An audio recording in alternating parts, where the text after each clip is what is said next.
आ जाओ बच्चे।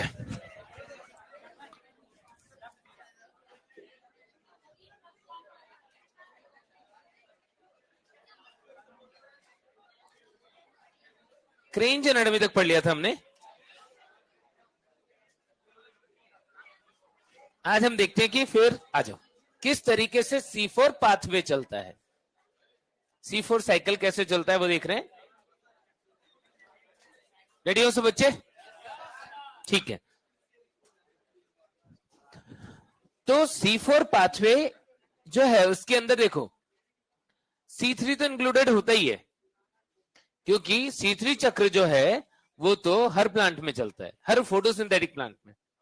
कोई भी ऑर्गेनिज्म, चाहे वो इवन साइनोबैक्टीरिया बैक्टीरिया ही क्यों ना हो, यदि वो प्रकाश संश्लेषण कर रहा है, भोजन बना रहा है, तो उसके अंदर C3 चक्र तो चलेगा। यानी क्वेश्चन आएगा कि बताओ C3 चक्र किस में चलता है, और पहला ऑप्शन दिया है C3 पादपों में, दूसरा दिया है C4 पादपों में, तीसरा दिया है CM पादपों में, चौथा दिया है उपरोक्त सभी में। तो क्या बोलोगे?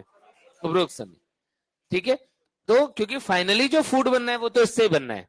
अब उसके अलावा यदि कोई एक्स्ट्रा हेल्प करने के लिए मैकेनिज्म है, तो C4 प्लांट में हमने क्या बोलते हैं कि भाई ये C4 पाथवे है, जिसमें इसमें क्या होगा कि पहले तो CO2 को फिक्स करेगा एक 3 कार्बन का यौगिक, ताकि उत्पाद बने 4 कार्बन का, और फिर बाद में उसी CO2 को दूसरा C3 साइकिल में फिक्स किया जाएगा। तो दोनों ही चीजें होती हैं।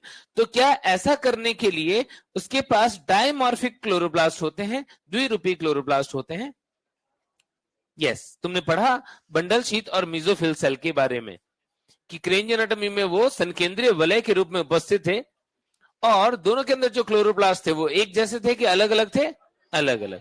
तो क्या बोलेंगे कि इनके अंदर द्विरूपी या डायमॉर्फिक क्लोरोप्लास्ट उपस्थित होता है। चाहो तो लिख दो, एक लाइन लिख दो कि इनमें डायमॉर्फिक क्लोरोप्लास्ट या द्विरूपी क्लोरोप्लास्ट उपस्थित होता है। लिखा था क्या? नहीं लिखा था? जिन्होंने लिखा है ठीक है, नहीं लिखा है तो लिख लेना। यानी मीजोफिल सेल के अंदर अलग टाइप का क्लोरोप्लास्ट है, और बंडल शीथ सेल के अंदर अलग टाइप का क्लोरोप्लास्ट है। क्या अंतर है दोनों क्लोरोप्लास्ट में? मीजोफिल सेल का क्लोरोप्लास्ट जो है वो कैसा है? संख्या में कम, ग्रेना युक्त होता है। यदि ग्रेना युक्त होगा, ध्यान देना सभी बच्चे, यदि ग्रेना युक्त होगा तो प्रकाश अभिक्रिया में क्या क्या उत्पाद बनेंगे? एटीपी, NADPH2 और ऑक्सीजन। बंडल शीथ के अंदर जो क्लोरोप्लास्ट होता है वो क्लोरोप्लास्ट कैसा होता है? एक ग्रेनल क्लोरोप्लास्ट था क्या? एक ग्रेनल क्लोरोप्लास्ट है तो प्रकाश अभिक्रिया में अचक्रीय प्रक्रम चलेगा क्या? अचक्रीय? अचक्रीय नहीं चलेगा। क्या NADPH2 और ऑक्सीजन बनेगी क्या? नहीं बनेगी। लेकिन इसके पास एंजाइम था, कौन सा? रुबिस्को। तो केल्विन चक्र चला रहा था, बट यहां पर जो क्लोरोप्लास्ट था उसमें रुबिस्को एंजाइम नहीं था, रुबिस्को एंजाइम अनुपस्थित था। ठीक है, तो इतनी बातें हमने पढ़ी थी। इसके पास एंजाइम था पेप्केस, फॉस्फोइनोल पायरुवेट कार्बोक्सिलेज। क्या ये भी ऑक्सीजनेज है क्या? नहीं, कार्बोक्सिलेज है। साइटोप्लाज्म में होता है कि क्लोरोप्लास्ट में? पेप्केस साइटोप्लाज्म में, और रुबिस्को क्लोरोप्लास्ट में। ठीक है, बातें हमने पढ़ी थी लास्ट लेक्चर में। अब प्राथमिक CO2 ग्राही जो होता है मीजोफिल सेल के अंदर, वो पेप होता है, फॉस्फोइनोल पायरुवेट। जिसको पूरा नाम नहीं पता हो लिख लेगा, फॉस्फोइनोल पायरुवेट। प्राथमिक CO2 ग्राही। CO2 कैसे? कि CO2 आया सेल के अंदर, अब यहां पर ये CO2 H2O से रिएक्ट करेगा, क्या बना देगा? H2CO3। H2CO3 जो है वो टूट जाएगा किसके अंदर? H+ और HCO3-, और HCO3- जो है वो इस प्राथमिक ग्राही से जुड़ जाएगा कुछ इस तरीके से। तो भले ही तुमने जो केल्विन साइकिल पढ़ी उसके अंदर सीधे दिखाया कि CO2 आकर के जुड़ गया, लेकिन वो CO2 आके कैसे जुड़ता है? ऐसे ही, पहले वो वाटर से रिएक्ट करता है, H2CO3 बनता है, फिर वो जुड़ जाता है। तो क्या उत्पाद बन जाता है?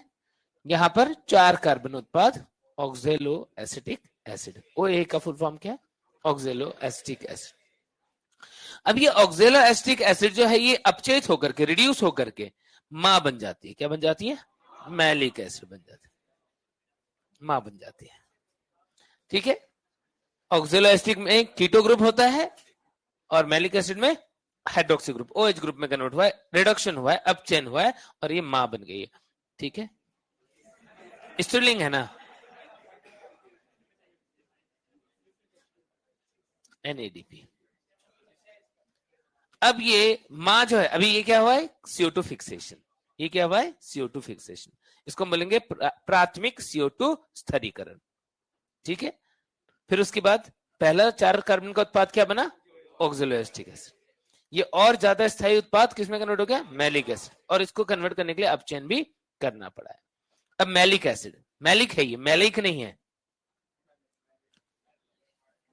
Ma का मतलब मैलिक अम्ल। केमिस्ट्री में पढ़ते होगे तुम, ऑर्गेनिक केमिस्ट्री में ये सब पढ़ लिया है तुमने। तो ऑक्जेलो एसिटिक एसिड जो है वो मैलिक एसिड में कन्वर्ट हो गया। अब मैलिक एसिड जो है वो स्थानांतरित होकर के कहां पर आ जाएगा? बंडल शीथ सेल में। यहां पर ये मां जो है वो किस में कन्वर्ट हो जाती है? वेरी गुड, ये पा में कन्वर्ट हो जाती है। बिल्कुल सही, बिल्कुल सही जवाब है तुम्हारा कि ये पा में कन्वर्ट हो जाती है। ठीक है, पा का मतलब क्या है यहाँ पर?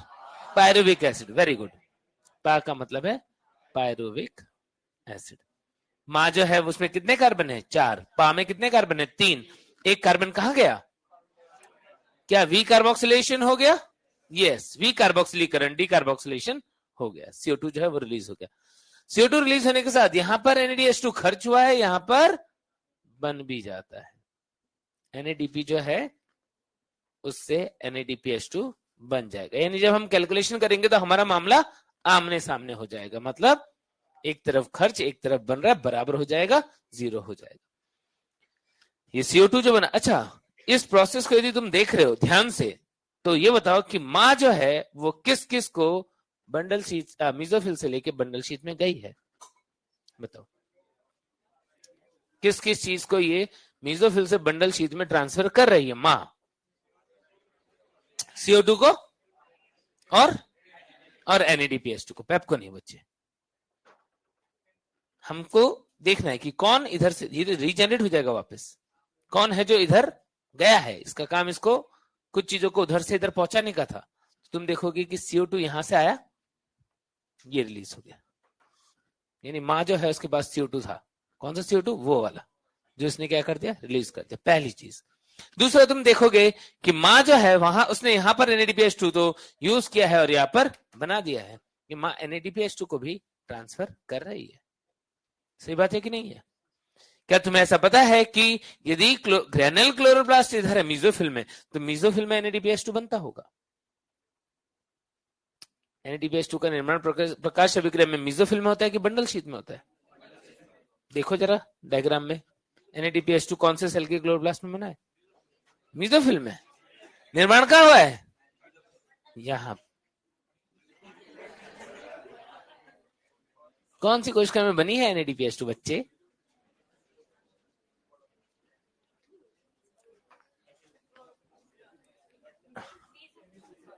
मीजोफिल के क्लोरोप्लास्ट में NADPH2 बना है।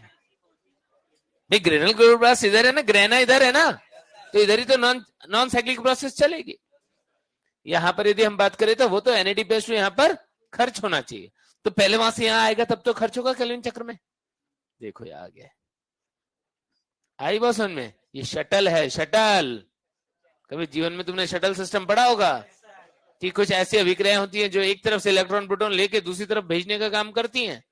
ये उस टाइप की अभिक्रिया यहां पर हुई है। तो मां जो है वो दो चीजों को लेके जा रही है, CO2 को और NADPH2 को, या NADPH2 के इलेक्ट्रॉन प्रोटॉन को लेके जा रही है। ठीक है, अब पा जो है वापस से कहां आ जाएगा? बंडल शीट में आ गया। हाँ सॉरी, मीजोफिल सेल में आ गया। यस बिल्कुल सही, मीजोफिल सेल में आ गया। अब मीजोफिल सेल में आने के बाद में क्या होता है कि यदि इस प्रक्रिया को दोबारा से चलाना है, बार बार चलाना है, तो इसका पुनरुद्भवन यहां पर होना चाहिए। क्या रीजनरेशन केल्विन साइकिल में पढ़ा था तुमने? पुनरुद्भवन। क्या वहां पर जो प्राथमिक ग्राही CO2 ग्राही होता था RUBP, उसका पुनरुद्भवन होता था? और इसमें किसका पुनरुद्भवन होगा? पेप का पुनरुद्भवन होगा। इस स्टेप को भी क्या बोल दोगे? पुनरुद्भवन। और लेकिन ये पुनरुद्भवन जो है ये काफी ऊर्जा खर्च करने वाली एक पद होती है, जिसके अंदर एटीपी खर्च होता है तो एडीपी बनता है। लेकिन बस यहां पर ही बात नहीं रुकती, एक और फॉस्फेट ब्रेक होगा और एएमपी बनेगा, यानी एटीपी के कितने फॉस्फेट खर्च होंगे? डबल। तो ऊर्जा खर्च वाली कैलकुलेशन में इसको एक लिखना ज्यादा सही रहेगा कि दो? एक एटीपी माने कि दो एटीपी माने? क्यों? क्योंकि दो high energy phosphate bond break हुए हैं, क्योंकि एटीपी से एडीपी बनके नहीं रह गया, बल्कि क्या बना? एएमपी बना। तो इसीलिए हम इसको कैलकुलेशन में 6 एटीपी का खर्चा मानेंगे 6 चक्कर में, कि 12 एटीपी का खर्चा मानेंगे, 12 एटीपी का खर्चा मानेंगे। बात सिंपल सी है, सबको समझ में आ गई? ठीक है। यहां पर एंजाइम पेप्केज होता है, यहां पर रूबिस को बेसब्री से इंतजार कर रहा है, किसका? CO2 का, कि CO2 आएगा और यहां पर आरयूबीपी के साथ मिलके एक चक्कर चलाएगा। कौन सा चक्कर है वो? C3 चक्कर। पीजीए बनेगा, फिर यही प्रोसेस जो है वो चलेगी। और इस प्रक्रिया में जो उत्पाद बनेगा ग्लूकोज बन जाएगा, यानी CO2 फाइनली जो है वो C3 साइकिल के थ्रू, यानी C3 साइकिल तो C4 में इंक्लूड होगा ही और एक ग्लूकोज का निर्माण होगा। क्या इतनी बातें सबको समझ में आ गई है? जहां पर भी NADPH2 खर्च होता हो या बनता हो, आंख मूंद के एंजाइम का नाम डिहाइड्रोजिनेज रख देना। यहां पर क्या हुआ? कार्बोक्सिलेशन। यहां पर या प्राइमरी CO2 फिक्सेशन। यहां पर क्या हुआ है? ट्रांसपोर्टेशन। क्या हुआ है? ट्रांसपोर्टेशन। फिर यहां पर क्या हुआ है? डीकार्बोक्सिलेशन। ज्यादा सही रहेगा ऑक्सीडेटिव डीकार्बोक्सिलेशन बोलना, दोनों चीजें हुई है, ऑक्सीडेशन भी हुआ है और डीकार्बोक्सिलेशन हुआ। एंजाइम का नाम डिहाइड्रोजिनेज। क्या बोला है मैंने तुमको? कि जब भी NADPH2 खर्च हो, बने, आंख मूंद के एंजाइम का नाम डिहाइड्रोजिनेज लिख देना। जब भी किसी रिएक्शन में एटीपी खर्च होता हुआ दिखे या बनता हुआ दिखे रिएक्शन के अंदर, तो आंख मूंद के एंजाइम का नाम काइनेज। लेकिन 2 बार हो रहा है तो इसीलिए डाइकाइनेज। ये डाइकाइनेज एंजाइम जो है वो एक बहुत ही इंपॉर्टेंट एंजाइम है। क्यों? क्योंकि तुम्हें पता है कि C4 पाथवे जो होता है वो C4 प्लांट में चलता है, जो कि गर्म आवास के लिए अनुकूलित होते हैं कि ठंडे आवास के लिए? गर्म। तो इनके अंदर ये जो एंजाइम होता है ये कोल्ड सेंसिटिव होता है। कोल्ड सेंसिटिव एंजाइम है। टेम्परेचर यदि कम होगा, ठंडी यदि पड़ेगी तो उसको तुरंत से ठंडी लग जाएगी। ठीक है, तो यस, एंजाइम काम करना बंद कर देगा। कोल्ड सेंसिटिव एंजाइम कौन सा? डाइकाइनेज। क्या इतनी बातें सबको क्लियर हो गई? तो C4 पाथवे से जब हमने एक ग्लूकोज के बनने को देखा तो हमको क्या दिख रहा है? Energy calculation. क्या दिख रहा है बताओ? कि 6 CO2 या एक ग्लूकोज या 6 चक्कर के लिए हम कैलकुलेट कर रहे, तो कैलकुलेट करेंगे तो क्या दिखेगा? कि टोटल एक्स्ट्रा एटीपी खर्च हुआ है, कहीं पे एक्स्ट्रा एटीपी खर्च हुआ है, बताओ? दिख रहा है कि इस पाथवे में कहां पर एक्स्ट्रा एटीपी कंज्यूम हुआ? कहां पर? रीजनरेशन स्टेप में, पुनरुद्भवन में। कितना? क्योंकि 6 एटीपी से क्या बना है? एडीपी की एएमपी। तो कितने एटीपी के बराबर लिखोगे? 12 एटीपी एक्स्ट्रा खर्च हुआ है। ठीक है, और NADH2 तो खर्च हुआ है, बना है, बराबर ही हो गया, इसको तो कैलकुलेट करने की जरूरत ही नहीं। यहां पर C3 चक्र में खर्च हुआ है। C3 चक्र में ऊर्जा खर्च कितना? 18 एटीपी, 12 NADPH2। तो बोले तो C4 चक्र द्वारा एक ग्लूकोज बनाने में कुल खर्च ऊर्जा कितनी होगी? बोलो, बता सकते हो क्या? 12 + 18 तो एटीपी हो गया, प्लस 12 NADPH2 हो गया। सही बात है क्या? 30 एटीपी प्लस, इसको यदि एटीपी में कन्वर्ट कर लू तो टोटल कितना ऊर्जा हो जाएगा? 66 एटीपी। कर लोगे क्या? यस। तो क्या फटाफट से इसको लिख लोगे? लिख डालो।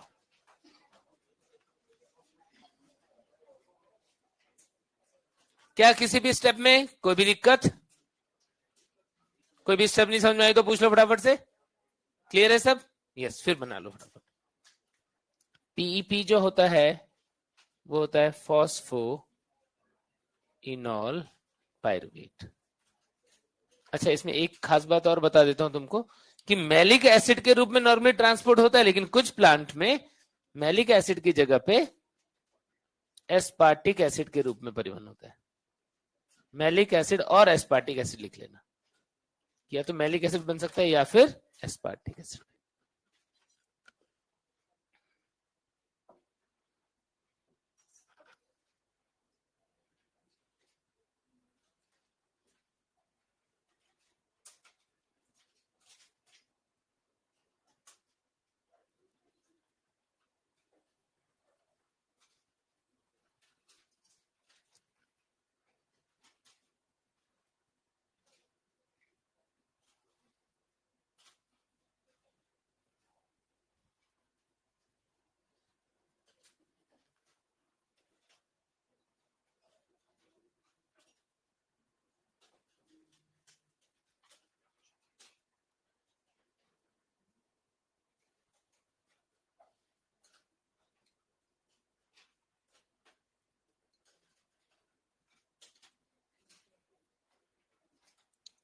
फास्ट स्पीड से बना लो।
इतने येलो कैसे हो रखा हो तुम?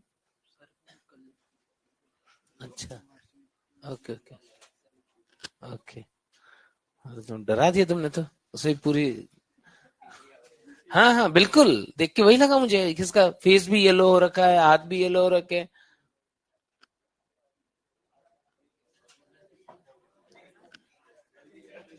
जॉन्डिस।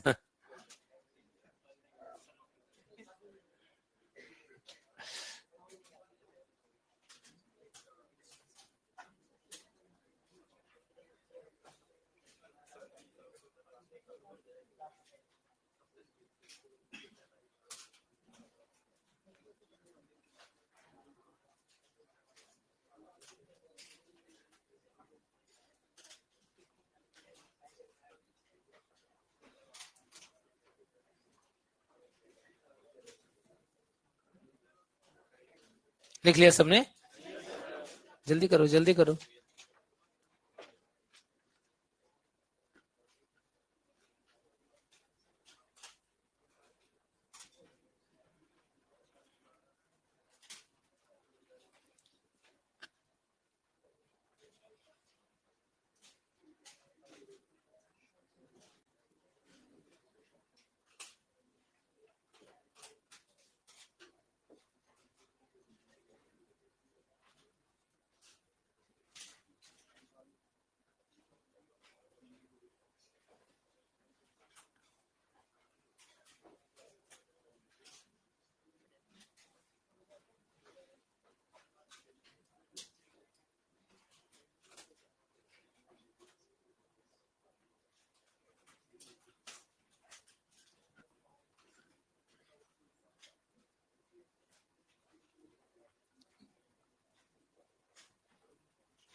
तुमको पता ही है कि हमारा डायग्राम जो है यस उससे बढ़िया होता है, लेकिन एग्जाम में तो एनसीईआरटी का डायग्राम आता है। यस, तो यहाँ पर तुम्हें सारे केमिकल दिख रहे हैं, क्या क्या हो रहा है वो दिख रहा है।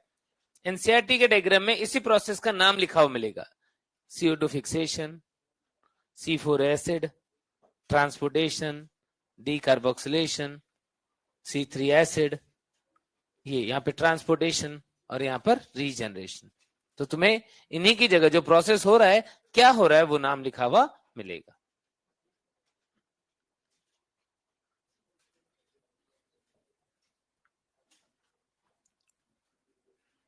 कितनी बार CO2 का फिक्सेशन हुआ है, एक बार कि दो बार? दो बार। मीजोफिल में जो हुआ है उसको बोलेंगे primary CO2 fixation, bundle sheath में जो होगा उसको बोलेंगे रीफिक्सेशन ऑफ CO2, पुनर्स्थिरीकरण। CO2 का प्राथमिक स्थिरीकरण मीजोफिल में और CO2 का पुनर्स्थिरीकरण बंडल शीट सेल में।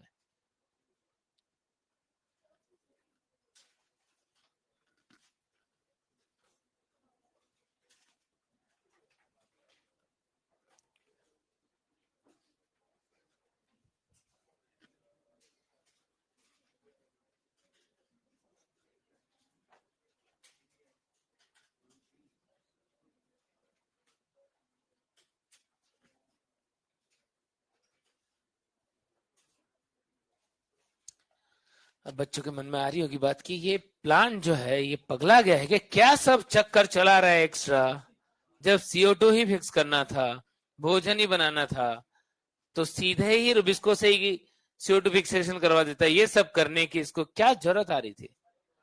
फालतू में खुद भी परेशान हो रहा है और हमें भी परेशान कर रहा है। इसके चक्कर में हमें एक प्रोसेस एक्स्ट्रा पढ़ना पड़ रहा है। क्यों आखिर ये प्लांट ऐसा कर रहा है?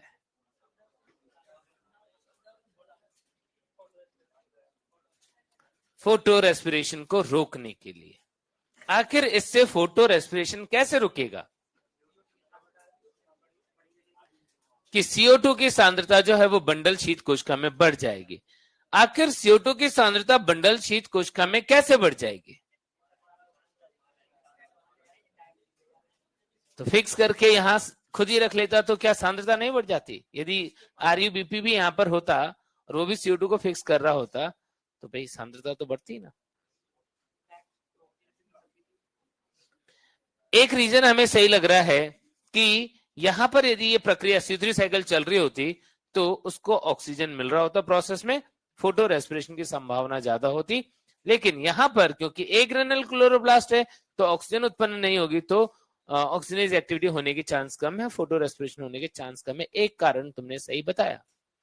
दूसरा तुम बोल रहे हो कि CO2 की सांद्रता बढ़ रही है, तो इसके पीछे क्या लॉजिक है, क्यों बढ़ रही है, कैसे बढ़ रही है? ये थोड़ी है कि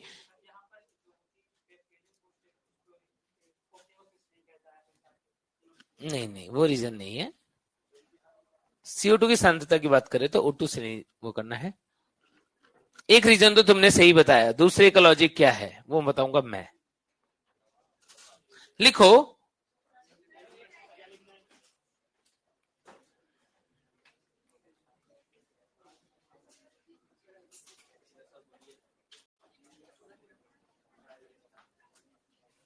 जल्दी जल्दी करो, तुम तो अभी एनर्जी कैलकुलेशन लिख रहे हो।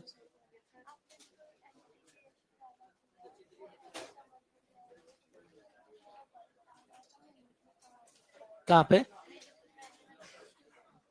हाँ, अरे भाई बना तभी तो यूज हुआ लाइट रिएक्शन में। अरे NADPH2 का निर्माण कौन सी प्रक्रिया में होता है बच्चे? अचक्रीय प्रकाश अभिक्रिया में। दिखेगा ही नहीं तुमको, क्योंकि तुम जो है तुमको लाइट रिएक्शन दिख ही नहीं रही, बिल्कुल ब्लाइंड हो रखे हो। अरे हम डार्क रिएक्शन पढ़ रहे हैं, NADPH2 का फॉर्मेशन कौन से रिएक्शन में होता है? अचक्रीय प्रकाश अभिक्रिया है ना, वो हमने बनाया है क्या यहाँ पर? नहीं ना, वो तो हम एज्यूम करें कि तुमको बोल दिया कि यहाँ पर ग्रेनुल क्लोरोप्लास्ट है तो उसके अंदर NADPH2 बनता है, तो वो तो तुम्हें खुद को समझ जाना चाहिए ना कि भाई प्रकाशिक अभिक्रिया चल रही है ना, तो प्रकाश अभिक्रिया का उत्पाद है ना। जागो बच्चे जागो, अभी हम जो प्रक्रिया पढ़ रहे हैं उसमें प्रकाश अभिक्रिया के उत्पादों को खर्च करने की बात करें ग्लूकोज बनाने के लिए।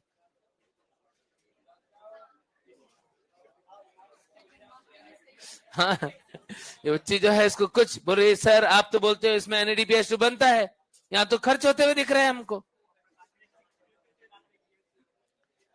या हम पढ़ ही वही रहे हैं कि प्रकाश अभिक्रिया में जो उत्पाद बने हैं उनको खर्च करने वाली अभिक्रिया पढ़ रहे हैं हम, तो खर्ची होता हुआ दिखेगा ना। चलो तो लिखो सभी बच्चे।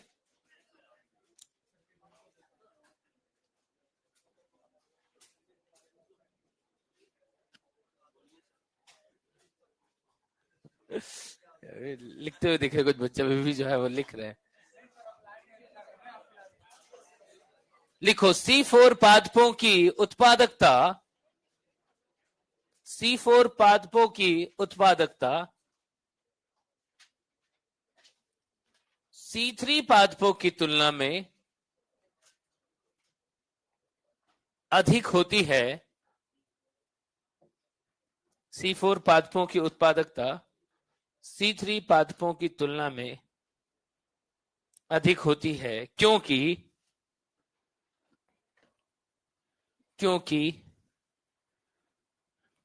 पहला पॉइंट लिखो, इसमें अधिक संख्या में क्लोरोप्लास्ट पाए जाते हैं।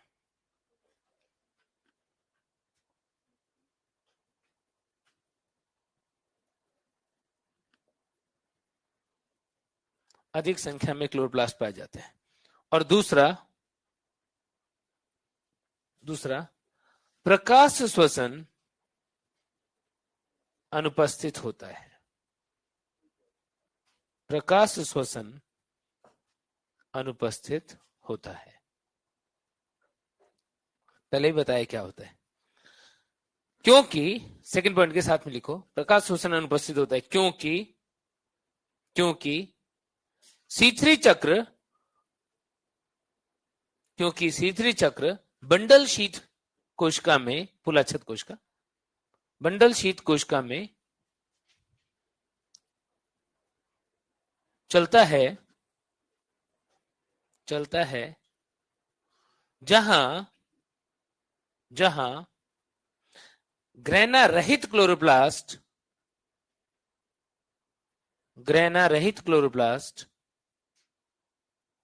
होने के कारण, ग्रेना रहित क्लोरोप्लास्ट होने के कारण ऑक्सीजन उत्पन्न नहीं होती।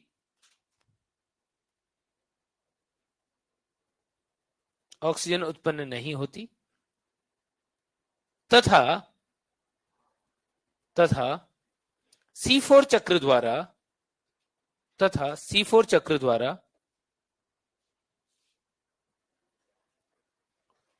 CO2 की सांद्रता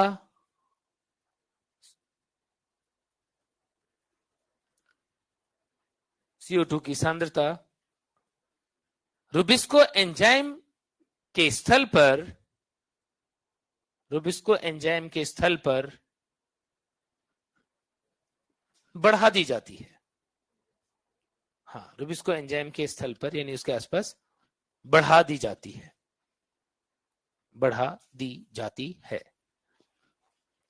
तो क्योंकि बार बार बोल रहे हैं कि यहां पर फोटो रेस्पिरेशन का मतलब क्या होता है, रुबिस्को एंजाइम के पास कार्बोक्सिलेज एक्टिविटी भी है, ऑक्सीजनेज एक्टिविटी भी है। ये CO2 को जोड़ सकता है, O2 को भी जोड़ सकता है, दोगला एंजाइम है, बार बार बात की थी।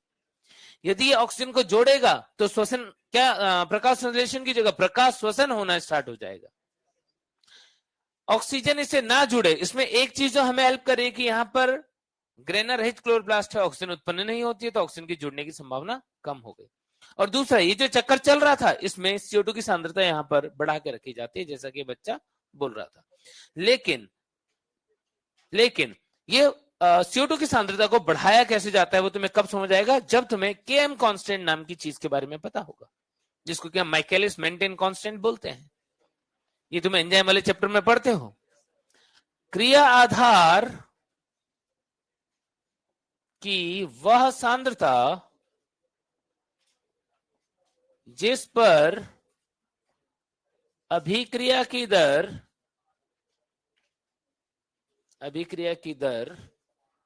अधिकतम की आधी होती है,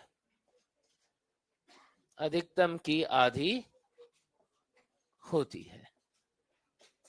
Km कांस्टेंट पढ़ेंगे हम यहां पर, और जब वो एंजाइम पढ़ रहे होंगे उस टाइम पे मैं बोल दूंगा हमने पहले पढ़ा हुआ है। तो इसीलिए बहुत ध्यान से देख लो सब बच्चे, और तुम्हें समझ में भी यहीं पे आएगा। वहां पर तुम्हें जस्ट पढ़ लेने से नहीं, यहां पर हम प्रैक्टिकली देखेंगे इसका एप्लीकेशन क्या है। हमने देखा कि एक एंजाइम है रुबिस्को, जिसकी प्रॉपर्टी है कि वो कॉम्पिटिटिवली, प्रतिस्पर्धात्मक रूप से O2 या CO2 को बाइंड करने के लिए स्थल रखता है। यदि हम सिर्फ एक कंपोनेंट की बात करें CO2 की, कि CO2 की सांद्रता को देख रहे हैं और कितना CO2 स्थिरीकरण की दर है, उसके बीच में ग्राफ बनाए। स्थिरीकरण की दर, तो हम क्या देखेंगे, हम देखेंगे कि कोई प्लांट के अंदर CO2 की सांद्रता बढ़ाएंगे तो CO2 के स्थिरीकरण की दर बढ़ेगी। लेकिन क्या बढ़ती जाएगी और हमेशा ही बढ़ती जाएगी? नहीं, एक समय पर फिर वो क्या हो जाएगी, कांस्टेंट हो जाएगी। ये जिस सांद्रता पर कांस्टेंट हुई है, नहीं उसको हम Km नहीं बोलेंगे, वो तो संतृप्त बिंदु हो गया, सांद्रता के लिए संतृप्त बिंदु हो गया। अभिक्रिया की वो दर जहां पर हम देख रहे हैं कि अब इससे ज्यादा नहीं बढ़ रही, इसको तो सबसे पहले क्या बोल दो, Vmax। Vmax का आधा पहुंचने के लिए, यहां Vmax है तो इसका आधा बीच में कहीं यहां पर होगा, उसको मैं Vmax/2 लिख दूं। Vmax का आधा पहुंचने के लिए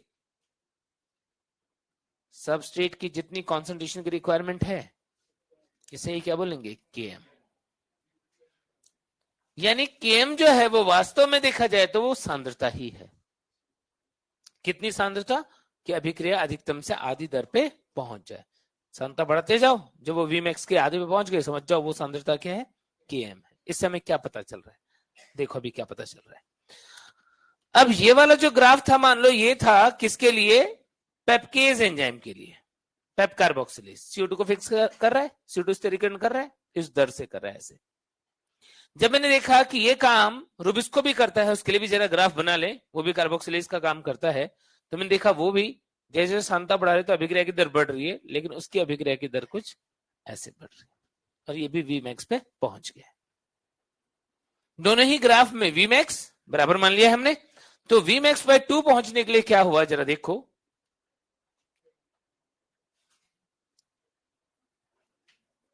यानी लाल वाला ग्राफ जो है रुबिस्को का है, तो यानी Km ऑफ रुबिस्को भी तुम्हें यहां पर दिख रहा है, Km ऑफ रुबिस्को।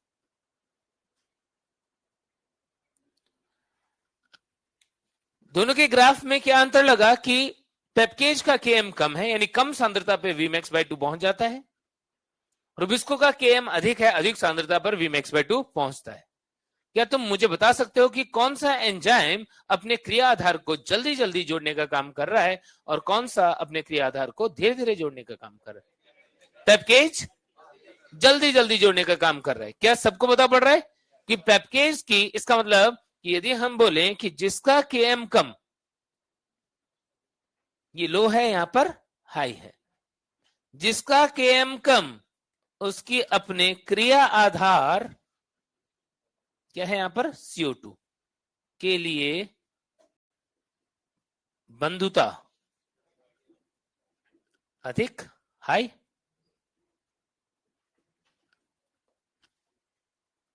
यहां पर यदि Km ज्यादा है तो हम क्या बोल सकते हैं, CO2 के लिए बंधुता क्या होगी, कम। क्या सब बच्चों को मेरी बात सही लग रही है क्या? यदि ये बात समझ में आ गई तो फिर तो हमारी सारा कंसेप्ट ही क्लियर हो गया। क्या कि यहां पर जो अभिक्रिया देख रहे हैं उसमें पेप्केज जो है, मान लो वो CO2 के लिए बंधुता अधिक रखता है। इस वाली सेल में 100 CO2 फिक्स हो गई मीजोफिल के अंदर, और 100 CO2 को उसने कहां कर भेज दिया, मां के रूप में बंडल शीट सेल में। बंडल शीट सेल में ये 100 CO2 जो है वो निकाल दिए गए कि भाई लो रुबिस्को काम करो। और रुबिस्को की स्पीड देखी कितनी, ज्यादा की कम, 50 ही यूज कर रहा है। 50 कहां जाएंगे, इसके आसपास इकट्ठे हो रखे। और आता जाएगा, इकट्ठे होते जाएंगे, और आता जाएगा, इकट्ठे होते जाएंगे। क्या रुबिस्को के आसपास CO2 की सांद्रता बढ़ गई? यस।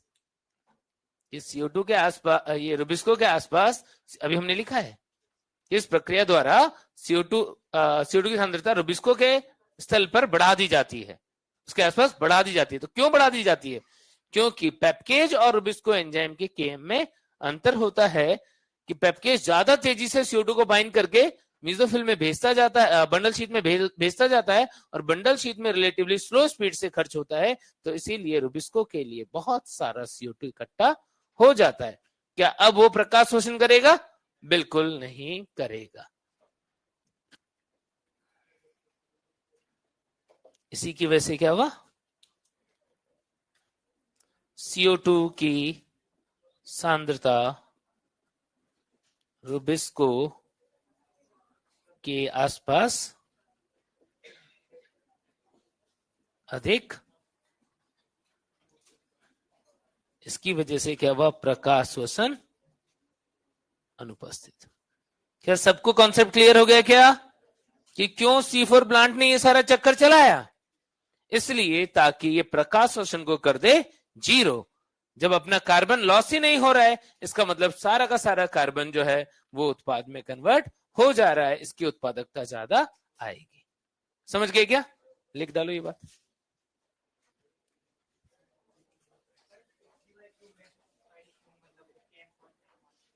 हाँ हाँ, लेकिन ये कॉन्सेप्ट जो है वो माइकेलिस मेंटेन नाम के वैज्ञानिक ने दिया था। उन्होंने इसको इस तरीके से बताया था कि भाई इसकी वजह से ही हमको पता लग जाता है, तो ठीक है।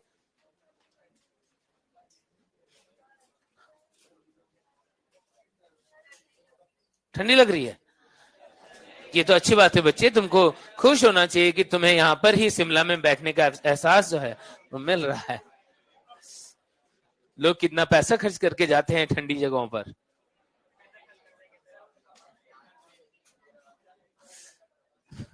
बुरे सर, हमारा हाल पेपकेज जैसा होता जा रहा है।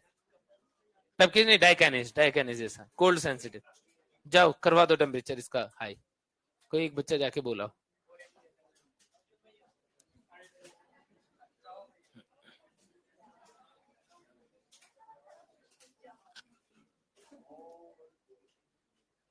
कैसी फुरपादप जो है वो जल के संरक्षण में भी अधिक दक्ष होते हैं।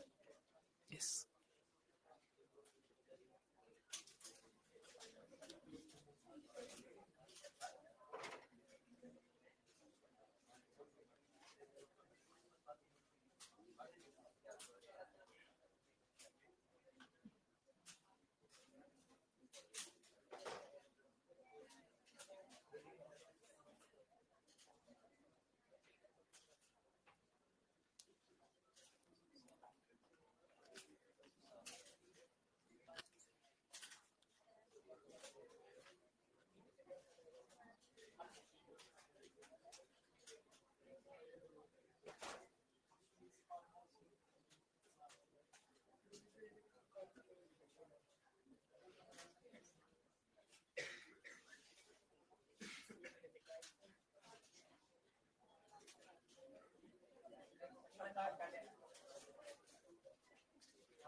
तो फिर अब बारी है प्रकाश श्वसन पढ़ने की, जिसे C2 चक्र या ग्लाइकोलेट पथ कहा जाता है।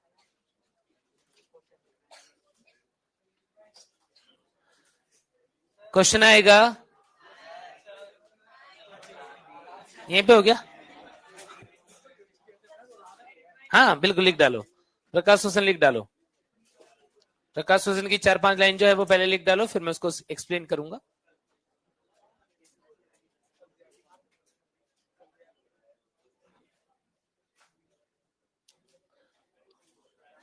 तो केम वाला बात तो तुमको समझ में आ गया कि केम ज्यादा होने का मतलब वो धीरे धीरे काम कर रहा है एंजाइम, केम कम होने का मतलब एंजाइम जल्दी जल्दी काम कर रहा है।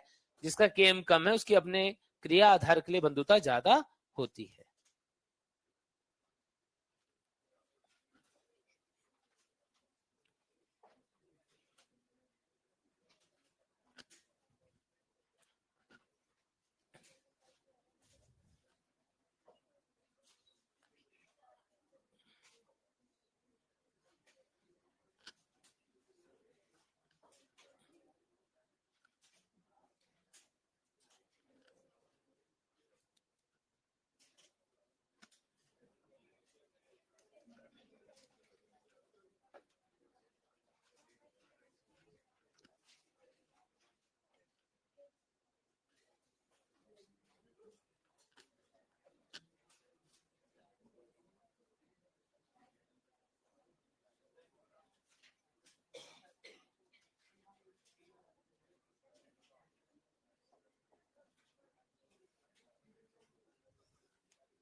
जब प्रकाश की तीव्रता ज्यादा होती है, नॉर्मली तापमान भी इसको हेल्प करता है, तापमान ज्यादा होता है, ऑक्सीजन की सांद्रता ज्यादा होता है, CO2 की सांद्रता कम होती है।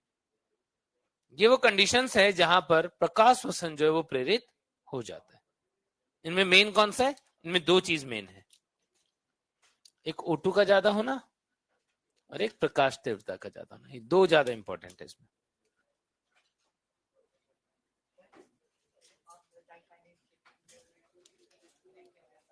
हाँ, नॉर्मल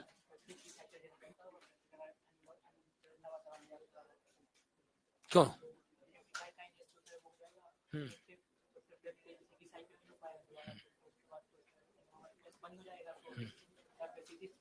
नहीं, C3 क्यों चलेगा? बंद हो जाएगा तक समझ में आ रहा है, C3 क्यों चलेगा?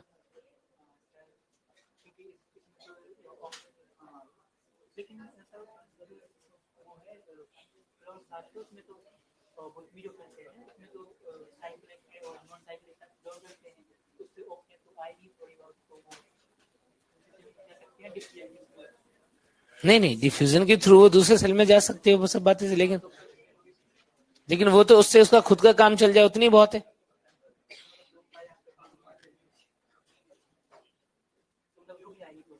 यस, बिल्कुल रुक जाएगी भाई। फिर क्या होगा? पुनरुद्भव नहीं होगा तो चक्र चलेगा नहीं, CO2 पंप होगी नहीं, CO2 पंप उधर रूबिस को मुंह ही देखता रहेगा, CO2 आ ही नहीं रही, NADPH2 भी नहीं जाएगा।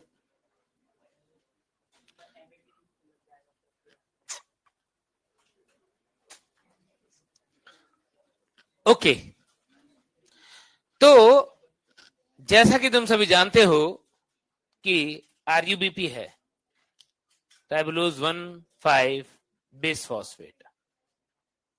ये नॉर्मली किससे रिएक्ट करता था? CO2 से। कौन से एंजाइम के द्वारा? रुबिस्को के द्वारा। और क्या बना देता था? PGA। यदि एक RUBP एक CO2 रिएक्ट करते तो 2 PGA बनता क्या? यस। लेकिन अब स्थिति बदल चुकी है। क्या बदल चुकी है? कि अब ऑक्सीजन की सांद्रता में वृद्धि की वजह से ये O2 से जुड़ गया। RUBP किससे जुड़ गया? O2 से।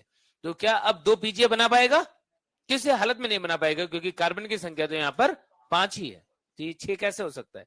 तो इसका मतलब क्या उत्पाद बनेगा? एक PGA बन जाएगा और एक 2 कार्बन का उत्पाद बनना चाहिए, जो क्या है? Phospho phosphoglycolate, glycolate not glycerate, phosphoglycolate. अपने मन से ग्लिसरेट मत बना दो उसको, फॉस्फोग्लाइकोलेट बन जाएगा। फॉस्फोग्लिसरेट क्या है? ये है फॉस्फोग्लिसरेट। फॉस्फोग्लिसरेट यही तो है, ग्लिसरिक एसिड बोलूं चाहे ग्लिसरेट। और ये क्या बन गया दूसरा उत्पाद? 2 कार्बन का फॉस्फोग्लाइकोलेट, 3 कार्बन का फॉस्फोग्लिसरेट। अब क्या होता है,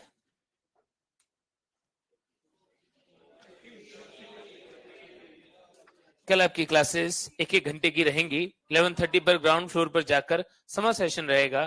क्लास के आने का टाइम 6:45 ही रहेगा। समझ बूझ के लिए है,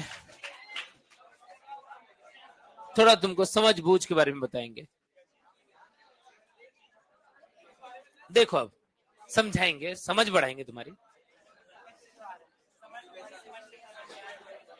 okay, now come to the next point. यदि देखो इधर, पीजीए का क्या होगा? पीजीए का क्या होगा?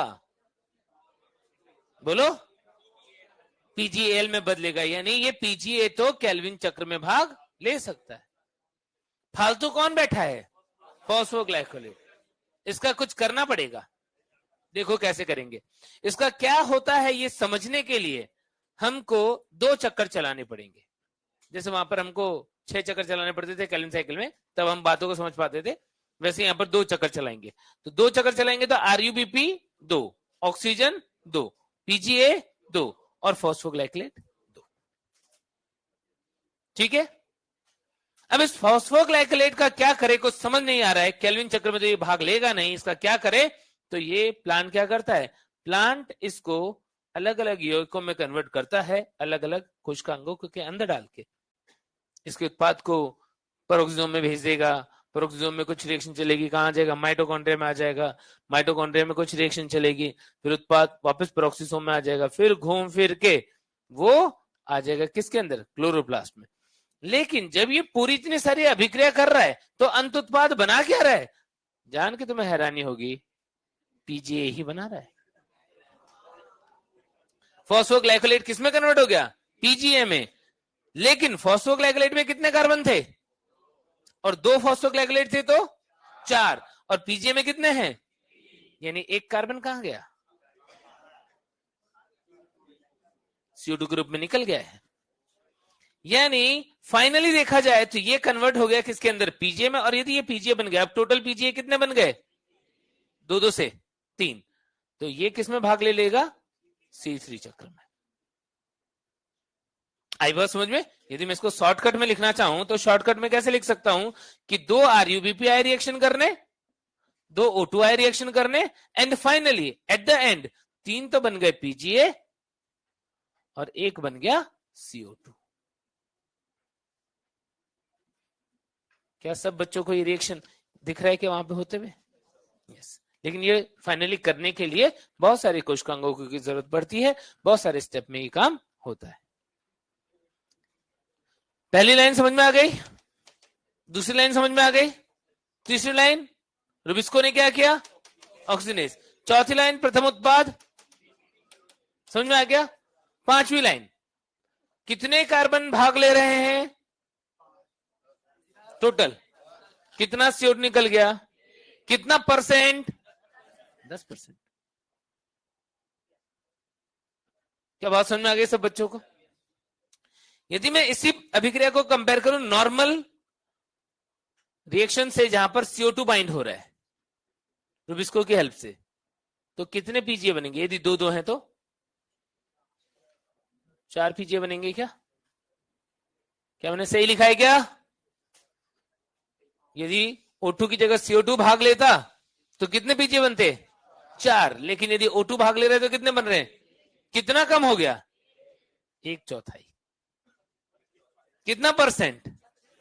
25% कम हो गया। केल्विन चक्र में जो पीजीए भाग ले रहा है वो 25% कम हो गया। यानी उत्पादकता या दक्षता कितनी कम हो गई?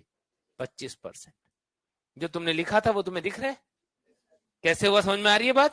यस। तो बहुत सारे स्टेप्स अपने को पढ़ने की जरूरत नहीं है, पूछे नहीं जा रहे हैं, फालतू में रटने का पार्ट और नहीं बढ़ा देंगे, ठीक है। हाँ, लेकिन उतनी बातें तुम्हें समझ में आ गई कि इस प्रोसेस में अल्टीमेटली होता क्या है, तो ये लिख लो। यदि कोई भी बच्चा ऐसा है जिसको लगता है कि सर मेरे को तो आप पूरा ही बता दो, बीच बीच में क्या क्या बन रहा है, मैं सब कुछ ही पढ़ना चाहता हूँ, अलग से मेरे पास डाउट पे आ जाओगे, मैं उसे पूरी प्रोसेस बता दूँ। हाँ हाँ, जिसको भी मन हो वो मुझे अलग से पूछ लेना। यस, कार्बन डाइऑक्साइड माइटोकॉन्ड्रिया में निकलती है, इसलिए मैंने माइटोकॉन्ड्रिया में निकलता हुआ दिखा दिया है।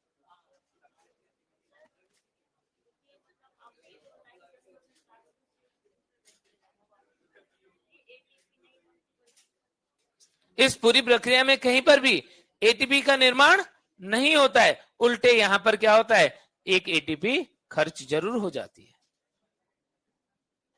इसीलिए हम इस प्रक्रिया को क्या बोल रहे हैं, क्यों ऐसा बोला, क्योंकि श्वसन में भी वो लोग बोलते हैं कि सर श्वसन में भी तो कार्बन CO2 की फॉर्म में निकल जाता है, तो प्रकाश श्वसन हो गया तो कौन सा अपराध हो गया।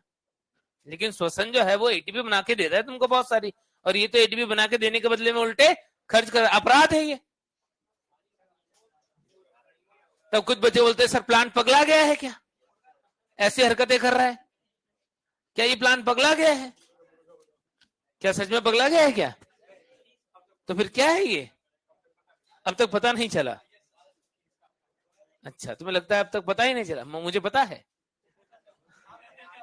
मुझे पता है इसका क्या फायदा है।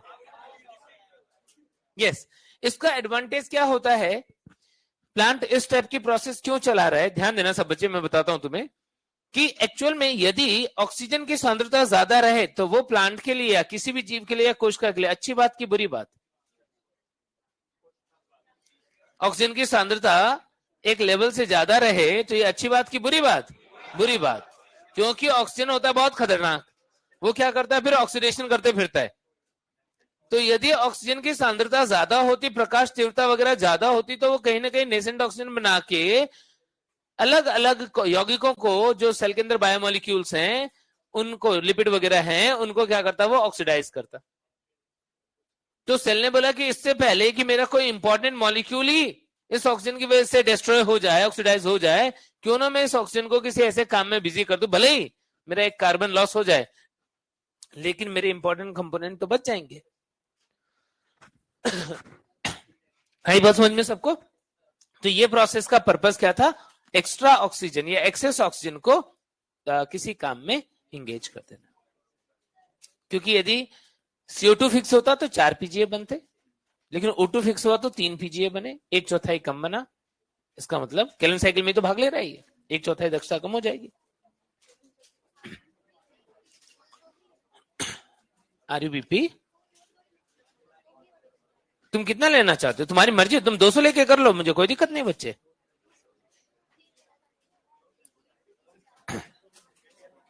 तो फिर उस हिसाब से यदि तुम ऑड नंबर में लोगे तो तुम्हारे CO2 ऑड नंबर में, वो ये ऑड नंबर में आ जाएंगे, तब तुम कैसे उसको यहां पर 2 से बैलेंस करोगे।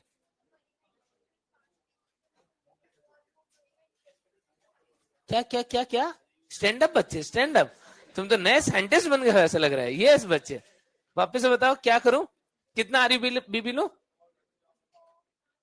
3 आरयूबीपी, और फिर क्या करूं, किससे, O2 के CO2, 3O2, 3 क्या बन जाएंगे, पीजीए।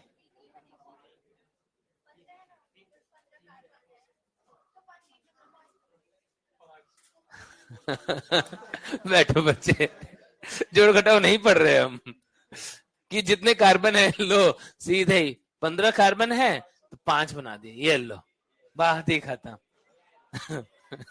ऐसा नहीं होता है बच्चे, रिएक्शन में किससे क्या प्रोडक्ट बनेगा वो फिक्स होता है, एंजाइम फिक्स होता है कि ये यही प्रोडक्ट बनाएगा। तो जब आरयूबीपी O2 से रिएक्ट करेगा तो वो यही प्रोडक्ट बनाएगा, ये दोनों ही बनाएगा।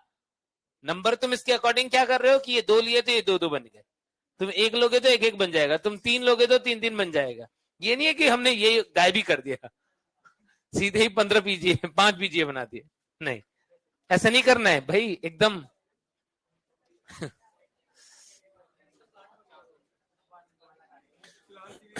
हाँ हाँ, नहीं नहीं, अपने को साइंटिस्ट नहीं बनना है, अपने को नया प्रोडक्ट, अपने को नई दुनिया नहीं बना देनी है। हमारी दुनिया में आरयूबीपी ऑक्सीजन रिएक्ट करते हैं तो पीजीए बनता है। हमारे में 2 कार्बन का उत्पाद बनता ही नहीं है। हाँ, नहीं, उसके लिए हमें भगवान बनना पड़ेगा। उसे हमें हमें अपनी खुद की दुनिया बनानी पड़ेगी जहां पे हमारे एंजाइम जो मन पड़े वो काम कर सकते हैं। C3 क्यों, C2? वो तो C3 चक्र में भाग लेगा ना। पीजीए C3 चक्र में भाग लेगा कि नहीं? ठंडा लग तो रहा है, लेकिन ठीक है ना। अब हम लोग होम्योथर्म्स है ना, ठंडा गर्मी लगता है तो थोड़ा क्या होगा, सिवरिंग हो जाएगा। ज्यादा ठंडा लग रहा है, थोड़ा ऐसे दौड़ कूद फांद लो, ऐसे थोड़ा डांस वांस कर लो अपने आप में। चलो कल तुम लोग एंजॉय करना, कल फंडे। चलो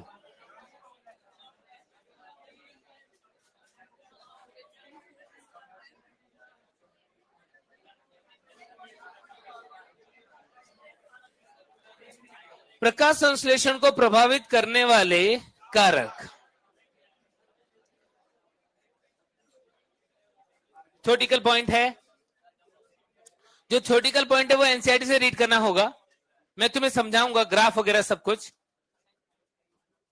कि सबसे पहली चीज तुम्हें पता होनी चाहिए वो है ब्लैकमैन का, ब्लैकमैन कैसे लिखेंगे,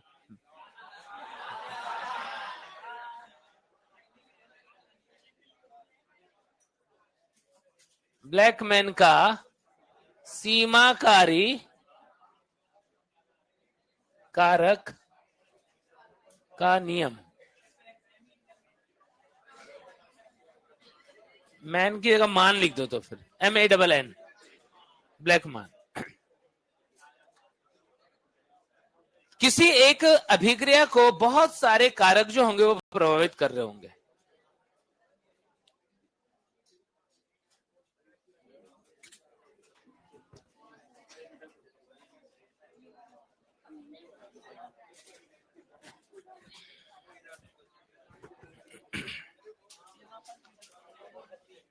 चलो ध्यान दो सब बच्चे। देखो कई बार जो है, मैं एक बात सबको क्लियर करना चाहता हूं कि कई बार जो है तुम लोग मुझे क्वेश्चन पूछते हो तो कई बार मुझे हंसी आ जाती है। तुम लोगों को लगता होगा सर जो है वो मजे ले लेते हैं हमारे। ठीक है। तो तो एक्चुअल में क्या होता है कि कई बार नहीं, एक्चुअल में क्या है कि बच्चे जो हैं वो जब क्वेश्चन फ्रेम करने की कोशिश करते हैं तो वो उनके लिमिटेड जो नॉलेज होता है, जितना तुमको आ रहा है उसके अकॉर्डिंग तुम क्वेश्चन फ्रेम करने की कोशिश करते हो। और तुमको तो प्रैक्टिस तो है नहीं कि हम बहुत सारे क्वेश्चन अलग अलग चीजों को सोच के बनाए हुए हैं तो हमारा माइंड जो उसके अकॉर्डिंग चीजों को सेट कर पाए। तो कई बार जो होता है कि हम क्वेश्चन अपने माइंड में जो सोच रहे होते हैं ना, वो बहुत लिमिटेड पॉइंट्स को मद्देनजर रख के सोच रहे होते हैं और आसपास की चीजों को हम उस टाइम पे जज नहीं कर रहे होते। तो इसलिए हमारा क्वेश्चन बन जाता है बड़ा ही अजीब सा, जो हाँ सिली क्वेश्चन, जिसमें कई बार टीचर हंसने लग जाते हैं कि ये क्या तुम पूछ रहे हो। ठीक है, तो वो बन जाता है थोड़ा इस टाइप का क्वेश्चन। तो क्या होता है कि हमें नॉर्मली क्या करना चाहिए कि हमें पढ़ते टाइम जो उस रिलेवेंट चीजें ना उनको पूरा सोचते जाओ बढ़िया से, जो जो पढ़ाया जो जो बताया उसके रिलेवेंट जो है वो सोचते जाओ। उसके एक स्टेप आगे जबरदस्ती क्वेश्चन को फ्रेम करने की कोशिश ना करो, अपनी एनर्जी को कंजर्व करो और इस एनर्जी को लगाओ कहा, ऑलरेडी फ्रेम्ड क्वेश्चन को करने में। कि जैसे मान लो ये बच्चे ने एक क्वेश्चन सोचा, इसके माइंड में आया, इसने सोचा, इसने पूछ लिया, कोई गलत बात नहीं बच्चे, थोड़ा मजाक भी कर लूंगा तो कोई बात नहीं है, तुम क्वेश्चन पूछते रहो। ठीक है, इससे तुमको नुकसान तो नहीं है कम से कम। लेकिन जो बेटर तरीका होगा, वो बेटर तरीका क्या होगा कि हमने पहले चीजें पढ़ ली और हम अपने दिमाग को ज्यादा यूज करेंगे ऑलरेडी फ्रेम्ड क्वेश्चन करने में। कि यदि तुमको प्रकाश क्वेश्चन पे ऐसे और क्या एस्पेक्ट पे क्वेश्चन बन सकते हैं, वो तुम्हें मिलेंगे कहां पर, मॉड्यूल में, या तुम कोई अदर बुक कर रहे होगे, रेस कर रहे होगे, ग्लांस कर रहे होगे, तो वहां पर तुमको वो सारे एस्पेक्ट्स मिल जाएंगे। उसके बियॉन्ड तुमको सोचने की जरूरत वैसे भी नहीं पड़ेगी। दिमाग यूज करने का मतलब, हाँ दिमाग यूज करने से खर्च मतलब बढ़ता है, लेकिन कई बार क्या होता है कि इररिलेवेंट चीज पे दिमाग यूज करने से टेंशन बढ़ती है, लगता है अरे ये तो मेरे को पता ही नहीं पड़ रहा क्या हो रहा है। अब तुमको क्या, टीचर को ही नहीं पता पड़ रहा क्या हो रहा है? यदि कोई चीज बिल्कुल ऐसी है जो इररिलेवेंट है, जो हमने गलत ही सोच ली है, तो उसमें तो किसी को नहीं पता पड़ रहा है कि ये क्या हो रहा है। अब मेरे को खुद को ही कितना टाइम लग गया समझने में बच्चे एग्जैक्टली पूछना क्या चाहती है, कितने से कितना कार्बन बनना है। ठीक है, हाँ, फिर बहुत देर से समझ में आया कि अच्छा ये बोल रही है कि ऑक्सीजन से ही पूरे के पूरे पीजीए बना दो। ठीक है, तो कई बार क्या होता है कि ऐसे क्वेश्चन पे हमको ज्यादा माथाफोड़ी नहीं करनी चाहिए। हमको क्या करना चाहिए, पढ़ो पहले एकदम कंसाइज प्रिसाइज, और किस किस टाइप के क्वेश्चन आ सकते हैं, किस मैक्सिमम लेवल पे तुम्हें सोचना है, ये तुम्हें कौन बता देगा? ये तुम्हारे क्वेश्चंस बता देंगे। क्या चीज? हाँ, मैं करवाऊंगा बीच बीच में, है ना। अभी इस बार के एग्जाम में 5-6 क्वेश्चन दूंगा। 5-6 यार क्वेश्चन दूंगा। ठीक है, चलो। ब्लैकमैन के सीमाकारी कारक का नियम समझो कि एक प्रकाश संश्लेषण की जो अभिक्रिया होती है उसे बहुत सारे फैक्टर्स अफेक्ट कर रहे होंगे, जैसे टेम्परेचर, लाइट और CO2 और वाटर और मिनरल। उसके अलावा प्लांट के अंदर वाले फैक्टर लाइक क्लोरोफिल, पत्ती का आकार क्या है, इवन जैसे मान लो एक पादप है, वो जेनेटिकली वेरिगेटेड लीफ होते हैं उसके अंदर, जेनेटिकली उसके जीन ऐसे हैं कि उसके अंदर वेरिगेटेड लीफ, सबलित पत्ती। तो यदि सबलित पत्ती उसके अंदर होता है तो इसका मतलब उसके अंदर प्रकाश संश्लेषण उसके जीन की वजह से कुछ हद तक कम होगा कि नहीं होगा? यदि सबलित पत्ती हो प्लांट के अंदर जो पत्ती का कलर है वो कम हरा होता हो, क्लोरोफिल कम होते हो, तो ये सब चीजें किससे डिसाइड हो सकते हैं? वो जीन, जेनेटिक प्रेडिस्पोजिशन बोलते हैं उसको, जीन के द्वारा भी ये सब निर्धारित होता है। तो बहुत सारे कारक है जो मिलके क्या करते हैं, प्रकाश संश्लेषण की दर को निर्धारित करते हैं। जैसे मान लो अभी बाहर बढ़िया धूप आ रही है, आज एक पादप जो है, आ तो रही है धूप, आ रही है, आज बढ़िया धूप है, बढ़िया है, नहीं भी है तो बढ़िया है। ठीक है, तो मान लो बाहर बहुत बढ़िया धूप आ रही है और तुम लोगों में से एक बच्चा जो है वो बोल रहा है कि सर यदि बाहर इतनी बढ़िया धूप में एक पादप जो है वो प्रकाश संश्लेषण कर रहा है तो उसके लिए सीमाकारी कारक क्या होगा? तो मैं क्या बोलूंगा उनको, वो कारक जो इन्होंने ब्लैकमैन ने बोला, वो कारक जो सबसे कम मात्रा में उपस्थित है और वही अभिक्रिया की दर को निर्धारित कर रहा है, वो सीमाकारी कारक होगा। बोले सर हमको कैसे पता लगेगा कौन कम है, कौन सबसे कम है, कौन निर्धारित कर रही है, हमको कैसे पता लगेगा? क्या हम एक एक कारक की क्वांटिटी को मेजर करेंगे, कंपेयर कैसे करेंगे, क्या कर ले ऐसा कि हमको पता पड़ जाए कौन है सीमाकारी कारक? मैंने बोला तुम एक काम करो, जिस भी कारक के ऊपर शक हो उसको बढ़ा के देख लो, यदि उसको बढ़ाने से अभिक्रिया की दर नहीं बढ़ी इसका मतलब सीमाकारी कारक नहीं है, यदि उसको बढ़ाने से अभिक्रिया की दर बढ़ गई इसका मतलब वही सबसे कम पड़ रहा था और उसको बढ़ा दिया तुमने तो अभिक्रिया की दर बढ़ गई। तो लिमिटिंग फैक्टर क्या होता है? वो फैक्टर जो सबसे कम है और जिसको बढ़ाने पर अभिक्रिया की दर बढ़ती है उसको हम क्या बोलते हैं? लिमिटिंग फैक्टर, सीमाकारी कारक। इस बच्चे को बोला कि बच्चे तुम क्या बोलते हो? उसने बोला कि सर मुझे लगता है कि प्रकाश जो है वो सीमाकारी कारक है। मैंने धूप बढ़िया चल रही, बोला नहीं सर फिर भी हो सकता है कि प्रकाश सीमाकारी कारक हो, और ज्यादा धूप रहे और ज्यादा प्रकाश रहे तो शायद प्रकाश संश्लेषण की दर और बढ़ सकती है। मैंने बोला जाओ तुम ट्राई कर लो। यस, इस बच्चे ने क्या किया, पहले प्रकाश संश्लेषण की दर जो अभी चल रही थी वो नापी और उसके बाद इसने क्या किया, अपना मोबाइल का टॉर्च निकाला और लाइट दे दी। ये बच्चे जो है हंसने लग गए इसके ऊपर। इस प्रकाश से क्या होगा? उसको लगा अच्छा ज्यादा प्रकाश चाहिए, एक और सूरज लगा दिया उसने वहां पर, 2 सूरज। फिर बाद में दुखी हो गया, सर प्रकाश संश्लेषण की दर तो बढ़ नहीं रही है। क्या बोलेंगे हम? प्रकाश सीमाकारी कारक नहीं था इसीलिए नहीं बढ़ी। ये बच्चा जो है, ये बच्चा बोला कि सर मेरे को लग रहा है कि जल जो है वो सीमाकारी हो सकता है। हमने बोला अभी बारिश का मौसम चल रहा है, खूब बारिश हो रही है। बोला नहीं सर मुझे लगता है। बोला जाओ ट्राई कर लो। ये बच्चा जो है वो नीला वाला जो ड्रम होता है बड़ा वाला, पूरा ड्रम भर के बाहुबली स्टाइल में पहुंच गया उधर। बोला थोड़े पानी से क्या होगा, ज्यादा पानी देके देखेंगे। और बहुत सारा पानी प्लांट को दे दिया और फिर प्रकाश संश्लेषण की दर नापी, प्रकाश संश्लेषण की दर नहीं बढ़ी। ये भी आ गया मेरे पास, सर इसका मतलब पानी भी सीमाकारी कारक नहीं है। और ये बच्ची जो है, ये बच्ची बोला सर मैं ट्राई करना चाहती हूँ CO2 के लिए कि कहीं CO2 जो है वो तो सीमाकारी कारक नहीं है। मतलब जाओ तुम भी ट्राई कर लो। इसने जोर से सांस खींच करके इतनी जोरदार फूंक मारी कि वातावरण में CO2 की कॉन्सेंट्रेशन डबल कर डाली। और जब इसने प्रकाश संश्लेषण की दर को नापा तो वो प्रकाश संश्लेषण की दर जो है वो डबल हो गई थी। ये आई कि सर जब CO2 की सांद्रता बढ़ाई है तो प्रकाश संश्लेषण की दर जो है वो बढ़ गई है। मैंने बोला यस, इसका मतलब CO2 ही सीमाकारी कारक होता है। क्या बातें क्लियर हो गई सब बच्चों को? यानी अलग अलग फैक्टर्स हैं और हमने देखा कि ग्राफ जो है वो ऐसा आ रहा है। लेट्स सपोज ग्राफ ऐसा आ रहा है कि यहाँ पर प्रकाश संश्लेषण की दर बढ़ नहीं रही, अब कांस्टेंट हो गई। इसका मतलब ये वाला कारक से तो सैचुरेट हो गया, कोई और कारक होगा जो क्या कर रहा है, सीमाकारी रूप से काम कर रहा है। क्या इतनी बात समझ में आ गई सबको? ठीक है, तो ये चीज पढ़ोगे कहां पर? एनसीईआरटी से। दूसरा कि यदि हम बात करें तापमान कि ये वाला टॉपिक जो है तुमको थ्योरी जो है वो एनसीईआरटी से पढ़नी है। हम सिर्फ जो प्रैक्टिकल बातें हैं, ग्राफ हैं, उन सब की बात करेंगे। तो यदि मैं बोलूं तापमान, क्या तापमान भी प्रकाश संश्लेषण को प्रभावित करेगा? यस, करेगा। कि ग्राफ बना के देख लेते हैं टेम्परेचर में और रेट ऑफ फोटोसिंथेसिस में।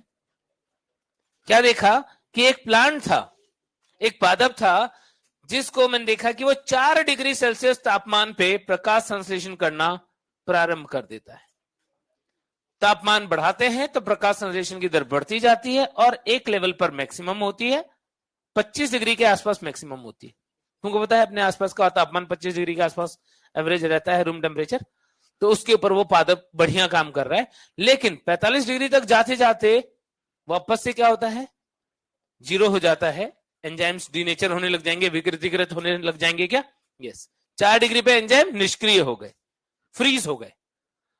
45 पे विकृतीकृत। विकृतीकृत का मतलब प्रोटीन के अंदर जो बॉन्ड्स हैं, डाइसल्फाइड बॉन्ड, हाइड्रोजन बॉन्ड, वो सब टूट जाते हैं। तो क्या तापमान बढ़ाने से अभिक्रिया की दर बढ़ती है? वो न्यूनतम तापमान जिससे कम होने पर अभिक्रिया की दर हो जाएगी उसको बोलेंगे, जीरो हो जाएगी, उसको बोलेंगे मिनिमम टेम्परेचर। तापमान बढ़ा रहे, अभिक्रिया की दर बढ़ रही है। 25 क्या है? Optimum temperature. हिंदी में बोलोगे क्या? इष्टतम तापमान। इष्टतम तापमान। और तापमान बढ़ाओगे तो अभिक्रिया की दर घट जाएगी। 45 डिग्री को बोलेंगे मैक्सिमम टेम्परेचर। इससे ज्यादा जाने पे फिर से अभिक्रिया की दर जीरो हो जाती है। समझ गए? न्यूनतम, इष्टतम और अधिकतम वर्ड जो है वो हम ऐसे यूज करते हैं कि न्यूनतम जिससे कम पे अभिक्रिया की दर जीरो, इष्टतम जहां पर अभिक्रिया सबसे ज्यादा, अधिकतम जिससे ज्यादा होने पर अभिक्रिया की दर फिर से जीरो। तो मुझे किसी पादप के लिए प्रकाश संश्लेषण का ग्राफ ऐसा मिला। मैंने किसी दूसरे पादप के लिए ग्राफ ट्राई किया तो वो ग्राफ मुझे ऐसा मिल गया। मतलब उसने 14 डिग्री से काम करना स्टार्ट किया, उसका इष्टतम जो है वो 35 डिग्री पे आया और उसका अधिकतम जो है वो 55 डिग्री पे आया। इसका मतलब इन दोनों में से एक पादप C3 है, एक पादप C4 है। बताओ रेड वाला कैसे पता लग गया? हाई टेम्परेचर के लिए एडेप्टेड होता है। न्यूनतम भी अधिक होगा, इष्टतम भी अधिक होगा और अधिकतम भी अधिक होगा और उत्पादकता भी ज्यादा दिख रही है। और ये दूसरा जो है ये C3 प्लांट। क्या बात सबको समझ में आ गई? क्या सही है? क्या टेम्परेचर वाला ग्राफ बना लो फटाफट।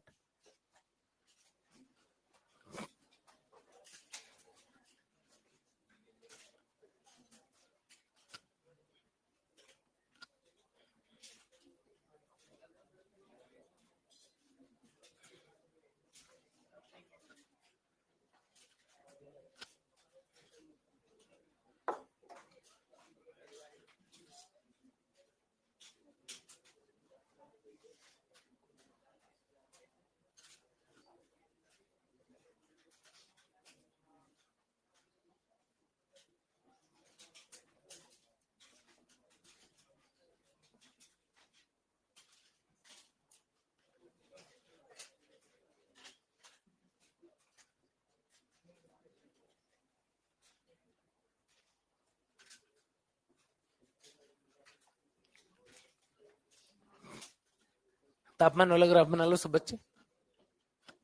फिर देखते प्रकाश की तीव्रता से प्रकाश संश्लेषण पे क्या फर्क पड़ता है।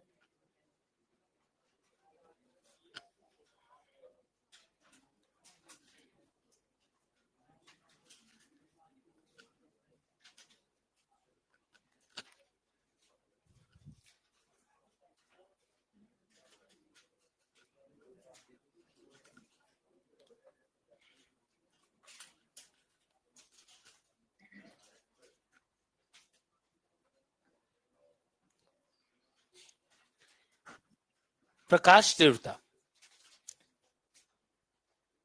प्रकाश की तीव्रता को हम बढ़ाएंगे तो प्रकाश संश्लेषण की दर बढ़ेगी कि घटेगी? जैसे मान लो रात की बात करें, रात में जब प्रकाश 0 है तो प्रकाश संश्लेषण की दर 0। सुबह हमने देखा प्रकाश की पहली किरण आई तो प्रकाश संश्लेषण की दर थोड़ी बढ़ जाएगी। ग्राउंड फ्लोर बुक स्टोर से जाते समय फिजिक्स के मॉड्यूल सॉल्यूशन 1 to 6 प्राप्त कर ले। तो सुबह प्रकाश की पहली किरण आई, प्रकाश संश्लेषण की दर बढ़ी, और किरणें आई और बढ़ गई और बढ़ गई। क्या पूरे दिन भर बढ़ती रहती है? क्या एक लिमिट तक ही बढ़ती है, उसके बाद कांस्टेंट हो जाती है। क्यों? क्या अभी जितना प्रकाश संश्लेषण हो रहा होगा बाहर, धूप आ रही है बढ़िया, क्या दोपहर में भी इतना ही हो रहा होगा? क्या यस, लगभग इतना ही हो रहा होगा, क्योंकि अभी धूप बढ़िया आ रही है। कुछ बच्चे बोल रहे सर धूप और बढ़ेगी, लेकिन ध्यान रखना कि जितना सनलाइट आता है उसके 10% का ही में ही पादप का सेचुरेशन आ जाता है, 10% में ही सेचुरेशन आ जाता है, यानी अभी वो संतृप्त अवस्था में आ गया होगा। अब इसके बाद प्रकाश की तीव्रता बढ़ेगी भी, यानी ये वाला पॉइंट जो है ये किसको बता रहा है? ये प्रकाश के लिए संतृप्त बिंदु को बता रहा है कि इससे ज्यादा प्रकाश की तीव्रता बढ़ा रहे तो भी प्रकाश संश्लेषण की दर नहीं बढ़ रही है, प्रकाश संश्लेषण की दर नहीं बढ़ रही है। लेकिन मान लो सच में ही इस बच्चे की तरह कोई 2 सूरज लगा दे, बहुत भयानक लाइट की इंटेंसिटी कर दे, तो क्या प्रकाश संश्लेषण की दर घट जाएगी? क्यों?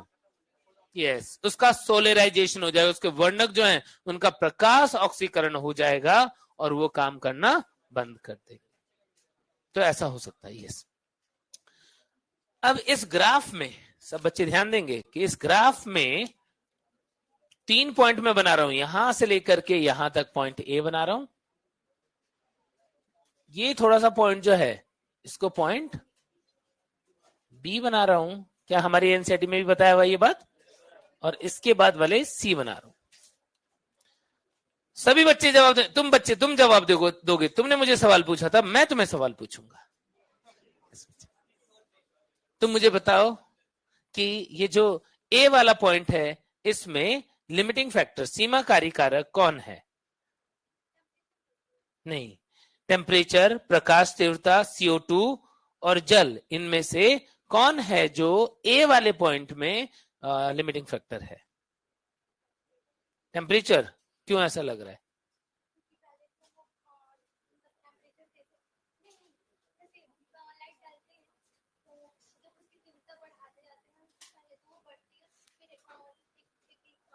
फिर बाद में कांस्टेंट हो जाती है।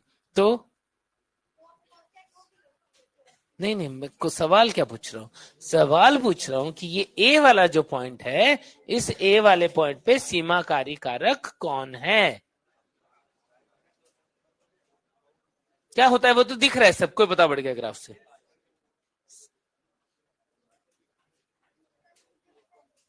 प्रकाश की तीव्रता। क्यों?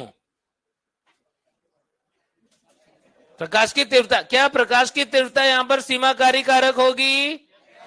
यस, बिल्कुल सही कि प्रकाश तीव्रता ही सीमाकारी कारक है। लेकिन क्यों? क्या बताया था कि जिसके ऊपर शक है उसको बढ़ा के देखो, यदि उसको बढ़ाने से अभिक्रिया की दर बढ़ रही होगी तो सीमाकारी कारक होगा। क्या हमें ग्राफ में यहां से यहां तक ऐसा दिख रहा है कि प्रकाश की तीव्रता बढ़ा रहे हैं तो अभिक्रिया की दर बढ़ रही है? यस, हमें दिख रहा है। तो क्या होगा? प्रकाश सीमाकारी कारक होगा। समझ गए क्या बात? यस, बैठो। अब इस बी वाले पॉइंट पे बाद में बात करेंगे, पहले सी वाले पॉइंट पे बात करेंगे। क्या सी वाले पॉइंट पे प्रकाश सीमाकारी कारक है? क्या स्टैंड अप, क्यों नहीं है? यस, ये बच्चा बोल रहा है कि सर सी वाले पॉइंट पे हम प्रकाश की तीव्रता बढ़ा रहे हैं, यानी आगे भी ये देखो, लेकिन अभिक्रिया की दर नहीं बढ़ रही है। आपने बोला था कि यदि हम कारक बढ़ाएं और उससे अभिक्रिया की दर बढ़ती हो तो ही वो सीमाकारी कारक होगा। और यहां पर तीव्रता बढ़ा रहे हैं लेकिन अभिक्रिया की दर नहीं बढ़ रही है, इसका मतलब सीमाकारी कारक नहीं है। तो कौन है सीमाकारी कारक? कौन सा? CO2। बैठो। सामान्यतः CO2 इस बिंदु पर, यदि हम नेचुरल कंडीशन में बात करें, सीमाकारी होता है। जरूरी नहीं है, हमेशा नहीं है, लेकिन यदि कोई पादप नेचुरली बाहर उग रहा है और तापमान जैसे अभी बढ़िया उसको धूप मिल रही है, तो प्रकाश संश्लेषण की दर उसकी लिमिट हो गई होगी। क्यों? CO2 की सांद्रता जो वातावरण में है उसकी वजह से। तो सामान्यतः CO2 इस बिंदु पर सीमाकारी कारक होता है। और B जो है वो ट्रांजिशन पॉइंट है, मतलब संक्रमण बिंदु। क्या कहना चाहता है संक्रमण बिंदु? कि सीमाकारी कारक जो है वो शिफ्ट हो रहा है प्रकाश से, वो किसी और कारक या CO2 की तरफ जा रहा है। क्या सबको ग्राफ समझ में आ गया? ग्राफ में ABCD किसको बताते हैं, समझ गए क्या? कि A पर प्रकाश सीमाकारी कारक है, B पे वो ट्रांजिशन हो रहा है, कोई और सीमाकारी हो रहा है, और C पे कोई और सीमाकारी कारक है। सामान्यतः वो क्या हो सकता है? CO2 हो सकता है।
देखो यहां पर तुम्हें दो ग्राफ दिख रहे हैं CO2 के लिए। क्या तुम मुझे बता सकते हो ब्लू और रेड इन दोनों ग्राफ में से कौन सा ग्राफ C4 प्लांट के लिए है और कौन सा C3 के लिए है? C4 के लिए, C4 के लिए रेड की ब्लू, रेड की ब्लू। क्या C4 पादप कम CO2 की सांद्रता से ही काम करना स्टार्ट कर देंगे? क्यों? पेप्केज ज्यादा एफिशिएंट होता है CO2 बाइंड करने में, वो कोशिका के अंदर CO2 की सांद्रता को बढ़ा सकता है। क्या हमने ऐसा पढ़ा था? यानी C4 पादप कम CO2 की सांद्रता से ही काम करना स्टार्ट कर देंगे और उनका सैचुरेशन भी पहले आ जाएगा। यस, वो संतृप्त भी पहले ही हो जाएंगे। तो इसीलिए ये ब्लू वाला ग्राफ जो है वो C4 प्लांट का होगा। बात समझ में आ गई? रेड वाला ग्राफ जो है वो किसका होगा? C3 plant. इनको रिलेटिवली ज्यादा CO2 की आवश्यकता होगी। इसका मतलब कि C4 पादप का संतृप्त बिंदु भी C3 के कंपेयर में पहले ही आ जाएगा। सिंपल सी बात क्या है कि C4 पादप में CO2 को एक्स्ट्रा बढ़ाने की पावर होती है, वो पेप्केज के द्वारा और ज्यादा से ज्यादा CO2 को स्टोर कर सकता है, पंप कर सकता है। इसीलिए वो कम सांद्रता पर ही काम करेगा, कम सांद्रता पर ही संतृप्त बिंदु आ जाएगा C3 का ज्यादा पे। वातावरण में CO2 की सांद्रता कितनी है अभी? Around 400 ppm। कहां पर आएगा? कहीं इधर कहीं आ जाएगा। मान लो यहां पर आ गया। तो मुझे बताओ कौन सा प्लांट जो है वो संतृप्त हो रखा है? बोलो। यस, C4 संतृप्त है। यानी अभी वायुमंडल में जो CO2 की सांद्रता है उसके आधार पर देखें तो C4 प्लांट जो है वो संतृप्त हो रखा है। लेकिन क्या C3 प्लांट CO2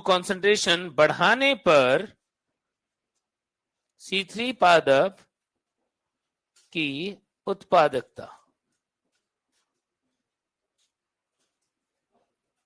बढ़ने पर, नॉट बढ़ाने पर, प्राकृतिक रूप से बात कर रहे हैं, ग्रीन हाउस इफेक्ट की बात कर रहे हैं, हाँ एक्सपेरिमेंट नहीं, उत्पादकता बढ़ती है जिसे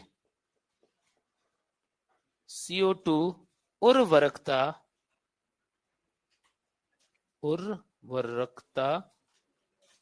सही लिखा है ना, प्रभाव कहते हैं। CO2 उर्वरकता प्रभाव कहते हैं। तो क्या देख रहे हो कि C3 और C4 प्लांट्स में से कौन प्लांट है जो जिनको वायुमंडल में ज्यादा CO2 की मात्रा चाहिए? C3 को। C4 कम में भी काम कर लेते, तो ग्राफ में दिख रहा है कम में भी काम कर ले रहे हैं और कम पे ही सैचुरेशन आ जा रहे हैं। क्या इतनी बातें क्लियर हो गई सबको? जल कैसे प्रभावित करता है? प्रकाश संश्लेषण को जल कैसे प्रभावित करता है? जल अप्रत्यक्ष रूप से प्रभावित करता है कि यदि सॉइल में H2O कम हो जाए तो पत्ती क्या हो जाएगी? मुरझा जाएगी और स्टोमेटा क्या हो जाएंगे? बंद हो जाएंगे। पत्ती मुरझा जाएगी तो सतह क्षेत्रफल कम हो जाएगा, स्टोमेटा बंद हो जाएंगे तो CO2 अवशोषण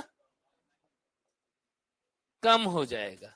इसका मतलब प्रकाश संश्लेषण कम हो जाएगा। तो अप्रत्यक्ष रूप से प्रकाश संश्लेषण की दर को प्रभावित करती है।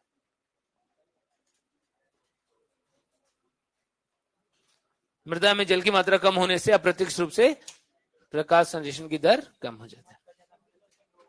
CO2 की मात्रा यदि एक लेवल से ज्यादा हो जाएगी तो वो हानिकारक प्रभाव करेगी, उसकी वजह से स्टोमेटा बंद हो जाते हैं, तो डिफ्यूजन कम हो जाता है। C4 में तभी तो वो जल का ज्यादा अच्छे से संरक्षण कर पाता है, क्योंकि CO2 की मात्रा ज्यादा होने से उनके स्टोमेटा आंशिक रूप से बंद हो जाते हैं, तो वो जल को बचा पाता है। ठीक है, नेक्स्ट लेक्चर में मैं तुम्हें एक और चीज बताऊंगा, प्रकाश की तीव्रता का क्लोरोप्लास्ट की अरेंजमेंट पे क्या इफेक्ट होता है, और पढ़ेंगे रेस्पिरेशन। ठीक है, तुम लोग क्या पढ़ के आओगे? ये चैप्टर जो है इसका एक्सरसाइज वगैरह करके आ जाना, एनसीईआरटी पढ़ लेना और एक्सरसाइज करके आ जाना। चलो मिलते हैं अगली बार मिलूंगा, अगली क्लास के बाद।